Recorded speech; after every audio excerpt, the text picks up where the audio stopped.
Hello, welcome to my channel. Today we have a Jane Doe found November 12th, 1979, age 18 to 40 years old in Atlanta, Georgia, Fulton County. Found at MARTA construction site, skull and mandible, but mandible does not fit the skull, which makes me think there's two different people. And then I wonder if the mandible doesn't fit the skull, how is the skull belong to a female, or does it belong to a male? Does it belong to a child? Did they die at the same time? Was it years apart? I'm confused by this. The upper skull appears to be from a young white female, severely weathered, may have been there for years.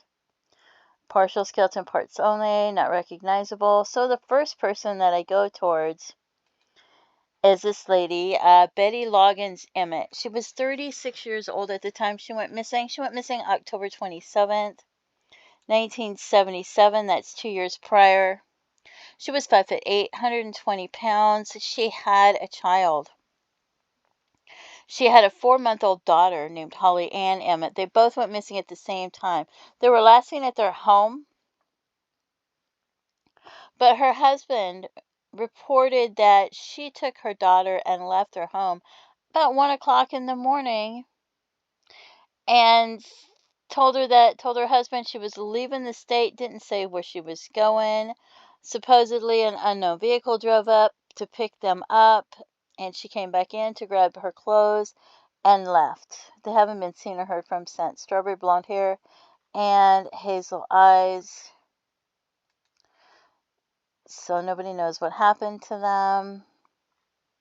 So that was the first one I leaned towards. And they have Patricia Alice Faulkner went missing October 9th, 1977 from Marietta, Georgia. 35 years old. She was born June 2nd, 1942. 5'1", 100 pounds, short brown hair, hazel eyes, nicknamed Patty. Her husband reported that he woke to find that sometime during the night, October 9th to 10th, 1977, his wife left their residence after an argument and has never been seen or heard from again. She had 2 children. She was described as devoted and responsible.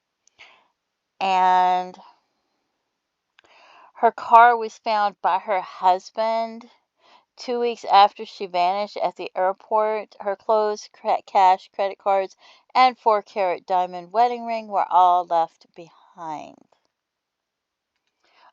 Cassandra Nadine Landrum, nicknamed Sandra.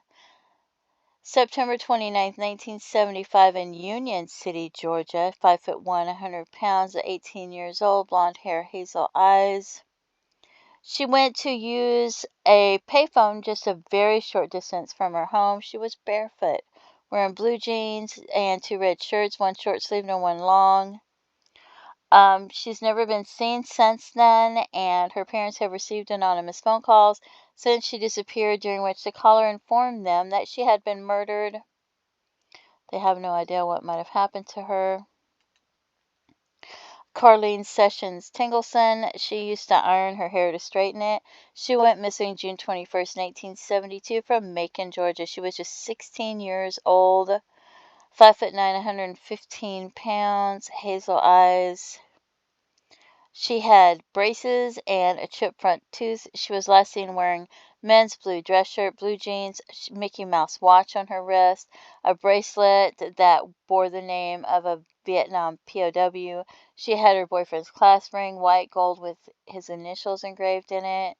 She was last seen at the Westgate Shopping Center in Macon. She was supposed to pick up the family station wagon, later pick up her younger sister from day camp at Mercer University. It was her first time driving anywhere alone. She just had her license for 2 weeks. She never arrived to pick up her sister. The station wagon was located at the Westgate Mall parking lot at 1:45 the night she disappeared, with the windows down and its doors unlocked. She was a rising junior at Southwest High at the time of her disappearance. Let's see. Gloria Jean Baird. 15 years after this, there's 2 Jane Does that look eerily similar to her, even though they can't be the same age unless, I don't know if you could put somebody in the freezer and then do something with them if they would appear to be the same age 15 years later, but they look so similar to her that it's eerie. She went missing in 1969. She was only 23 years old, 5'3" to 5'4", 107 pounds, light brown hair, blue eyes. She was last seen at a party in Atlanta. They say that she left the party with 3 men. She had just joined the Army a few months prior, so even though she was on leave when she went missing, she was listed as AWOL. She had been stationed at Fort Benjamin Harrison in Indiana and Fort McClellan in Alabama. Her car was found abandoned alongside a Georgia road, though no one ever saw her walking. When she disappeared, she left behind a 2-year-old daughter.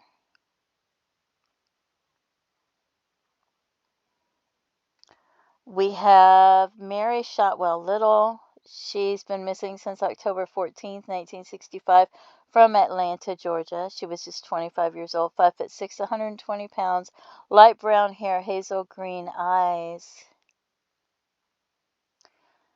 Let's see, a set of keys, a John Romaine handbag, flats, a white London fog raincoat, an olive green sheath dress printed with white flowers.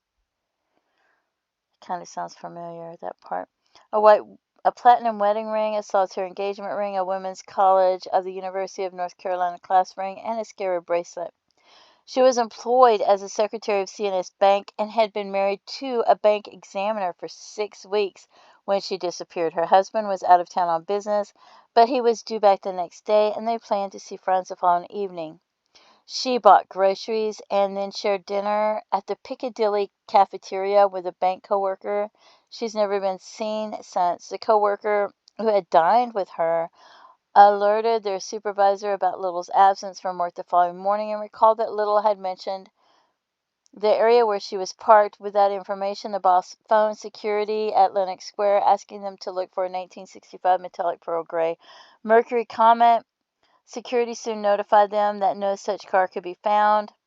Little's husband was notified of her disappearance, and he headed home. Her boss drove to Lenox Square for his own search of the parking lot, and he found her car in the parking lot. Police found a fine coat of red dust on the exterior of the car as if it had been on a dirt road. They also found blood in several places. Also found in the car, carefully rolled together and placed between the 2 seats, was a set of women's undergarments, a girdle, a slip, and panties that had tiny drops of blood on them. On the floorboard lay a black bra with a section of stocking that had been cut neatly. Tests indicated the blood probably was hers. The undergarments definitely were hers and had been worn recently. The car was also littered with dozens of other items, including Coke bottles, a package of Kent cigarettes that was her brand, and 4 bags of groceries. One of her friends told the investigator that Little had expressed fear of being home alone and of being alone in her car several days before she disappeared. Authorities also learned that Little had received roses from an unidentified secret admirer shortly before she vanished.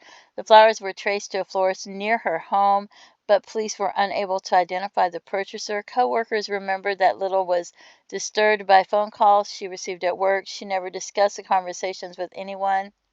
A key piece of evidence was discovered a month after she disappeared. Investigators learned that Little's gasoline credit card had been used in North Carolina. A gas station in Charlotte showed Little's card had been used in the early morning of October 15th, just a few hours after she was seen at Lenox Square. The card was used again several hours later in Raleigh with what appeared to be Little's signature. The gas station attendant in Charlotte recalled a woman with a cut on her head trying to hide her face, traveling in the company of a man who seemed to be giving her orders. In Raleigh, the attendant told of a bloody woman with blood even on her legs traveling with 2 men. No further leads were found about her disappearance, and Little has never been found. That really bothers me that no one stopped to call the police in either of those instances, which might have saved her life. Then we have Frances Marie Denney Curfman, found in Austell, Georgia. Missing from Austell, Georgia, not found. since Valentine's Day 1974. She was 23 years old, 5'2", 110 pounds. She was employed in the administrative offices of Six Flags Over Georgia in a full-time position. She was living with her parents in Carroll County, Georgia at the time she disappeared. She drove her parents' car to work on this day and mentioned that she may spend the night with a coworker. Therefore, her parents did not become alarmed until the following evening when she did not return home from work and did not contact them. From that point on, there has never been any contact or sighting. Her parents' car was found at the Holiday Inn on Fulton Industrial Boulevard. It says drive though, so I don't know. About 5 days later, I don't know if there is a Fulton Industrial Drive, but there is a Fulton Industrial Boulevard.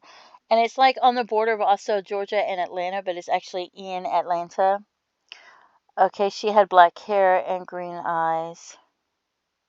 So if you have any information about what might have happened to any of these missing persons, or who this Jane Doe might be, even if you feel like it's hearsay, you're not sure if it's accurate, you heard it through the grapevine, you heard it through somebody drinking and talking, any information you might have, please give it to authorities. Let them know, let them decide what's relevant, what's important, what's not important. Don't forget to pray for their families, their loved ones. Feel free to leave comments, and have a blessed day. Bye-bye.